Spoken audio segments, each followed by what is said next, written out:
I'm Kurt from Chasing Cars, and this is my new Lexus RX long-termer. I'm going to be running this luxury hybrid SUV for the next 6 months and 10,000 Ks to see how it goes beyond our usual stints with press cars that last for a week. First up, what am I in for here? So let's start with some basics. This is the new 5th generation RX that lobbed in early 2023 with a number of key changes. First up is styling. Now, my first introduction with the new RX was with the F Sport petrol version a couple of months ago, and what really struck me is it is much more handsome than the old version, especially with a dedicated F Sport appearance package that included 21-inch wheels. Another key change is the novel turbo petrol hybrid format that's available in the 500h F Sport performance version, and I also got to drive that one recently. That version brings a complex parallel hybrid system that's a first for Lexus, and it represents the top of the RX tree. Which brings us neatly to this, the RX350h Luxury, which clocks in at around 92 grand list or a little over 100 grand drive away. My new long-termer does add a few options, including what's called Enhancement Pack 1, which goes for $5,775, which includes a panoramic glass roof and lots of extra kit on the inside. There's also an extra charge of $1,750 for premium paint, which notches this version up to around 107,000 drive away. And the topic of paint color brings me neatly to a number of areas that I really need to disclose. Chasing Cars, honest reviews of your next car. Brought to you by Budget Direct. I did not configure this car, Lexus did. And frankly, I got lumped with whatever I was given. And this is also a pre-loved example with around 7,500 Ks on the odometer. As it turns out, I love this metallic green that Lexus calls khaki metal. Even if, to be honest, the khaki is generally considered a tan color, it's a little bit closer to the color of the trim inside. And I also really love the color of the trim that Lexus calls hazel, which, quite ironically, classically has a bit of a green tinge to it. Given a bit of color blindness apart, I really dig this particular combination. And given a choice out of the 9 paint colors and 6 interior combinations, this is what I would have chosen. The same goes for the luxury grade. Now, unlike so many Aussies, I'm not particularly fond of sporty stylisms on cars that aren't actually sports cars. And in premium car realms, I'm one of the few who won't tick the box that says AMG line, M Sport, or in the case of Lexus, F Sport. So I actually prefer these 19-inch wheels with chubby tyres than the 21 inches that you get on the 350h Sport Luxury. And one of those reasons is that the Sport Luxury actually costs an extra $21,000 more than the regular luxury version. These 19-inch wheels ought to ride a bit better than the 21s, and while the 21s do look sexier, I can't actually see them while I'm behind the wheel, so who cares? So while I didn't actually configure my 6-month companion, it is actually the one trim level out of the 14 available in the RX lineup that I would have actually chosen, and in the colour scheme of my preference. Needless to say, my new partner in crime and I are off to a good start, particularly when it comes to spec. But there are at least 2 other vast improvements that Lexus has made to this 5th generation RX, and for that we'll have to check out the interior. So let's start with first impressions, and clearly this new RX is vastly more modern than the musty and old 4th generation it replaces. And for initial impact, it's rich, stylish, and really has a good upmarket sell. There's also a palpable sense of solidity and quality that's quite unlike your average Toyota. There's also a bit of a bank vault vibe that sort of isolates you from the outside environment and does give it a bit of a cozy feel. But the big fundamental improvement, number 1, is the multimedia system. Gone is that archaic old system and its joystick interface that was so infuriating that it would cause you to invent new and colourful swear words. It's been replaced by a bright and clear 14-inch touchscreen system that is very crisp, although the font and the details are very fine and can be a little bit difficult to see if you need glasses. And another surprise and delight are these wonderful little colour displays for the HVAC system. However, it does have wireless smartphone mirroring, and you do get inductive charging, a lot of USB A and C ports, and it is fully formed and properly featured. And another thing I've really warmed to quite quickly is this center console that flips both ways. It's really quite clever.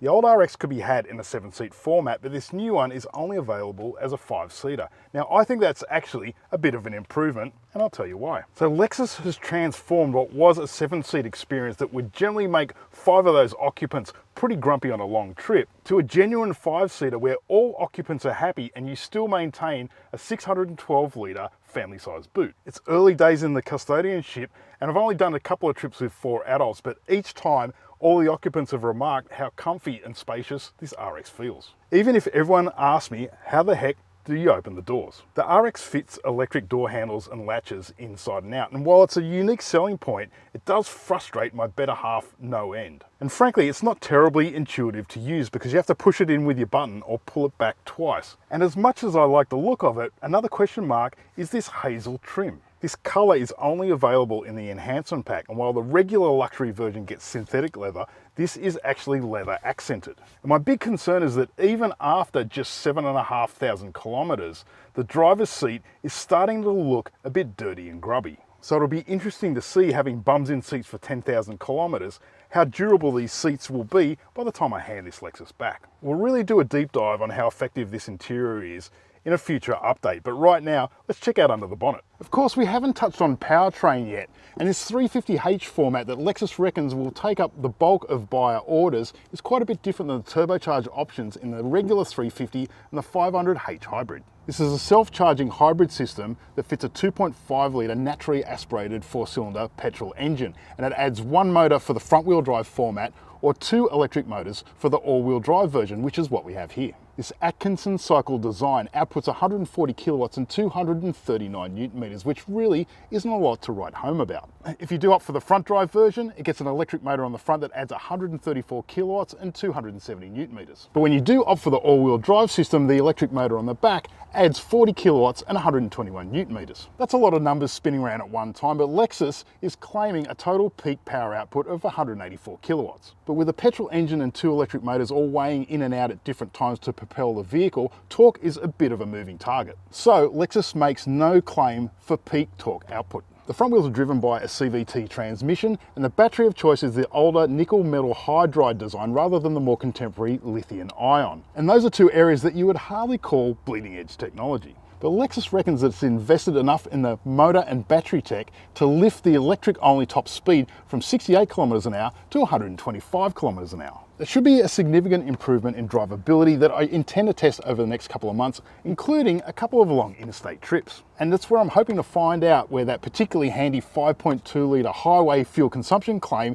is fairly genuine or not. The combined claim is 5.4 litres, and around town it's supposed to return around 5.7 litres, and there'll be plenty of opportunities over the next coming months to assess those. Lexus also claims it'll hit 100 kilometers an hour from a standstill in just 7.9 seconds. And given that's only 8 seconds to assess, let's head to our test track and find out now. And after yanking its chain on our test track, it returned a far more favourable figure of 7.17 seconds, which is vastly quicker than its claim. We also tested its emergency braking capability with a full ABS stop from north of 100 kilometers an hour, and it returned a best of 38.39 meters, which isn't too shabby at all for a rig this size. So we've got the drag racing covered and the long hauling penciled into the diary, so what else? I do want to see what the wider and lighter GAK platform brings in terms of ride and handling. The whole strut front and multi-link rear suspension has been retuned and re-engineered, so I want to see what that brings in terms of dynamics. And that's in consideration that this sits on passive suspension rather than the adaptively damped stuff that's under the F-Sport variants. Ride comfort and compliance will also come under the microscope, and that's because despite the passive dampers, this still is a 6-figure luxury car, and it is a Lexus. And I'm hoping that these 235mm 60 series tyres do knock off a bit of the harshness of the ride and do keep tyre roar down to a minimum. So those are my plans, but I'm keen to find out what you want to know about the new RX and the 350h luxury variant. So put your suggestions in the comments below and I will do my best to address them. I certainly am the most mature member of the Chasing Cars team, and I'm certainly drawn to some motoring aspects that my younger whippersnapper colleagues aren't. When there's a motley crew of cars in the Chasing Cars garage, I naturally gravitate to cars that are auto, that ride nice and have good climate control. If there's more than one choice, I will split the difference with something that has comfy seats and quiet running. If first impressions are anything to go by, this Lexus 350h Luxury is not only down my alley, but it's parked in my driveway and scratching at the front door like a lovable pooch. So it'll be interesting to see how the long burn relationship pans out after the glow of the honeymoon period we are in right now. Stay tuned for more updates over the coming months as the big Lexus and I settle in together for fair or foul. And again, leave your suggestions in the comments below. Don't forget to subscribe while you're at it, and as always, thanks for watching Chasing Cars.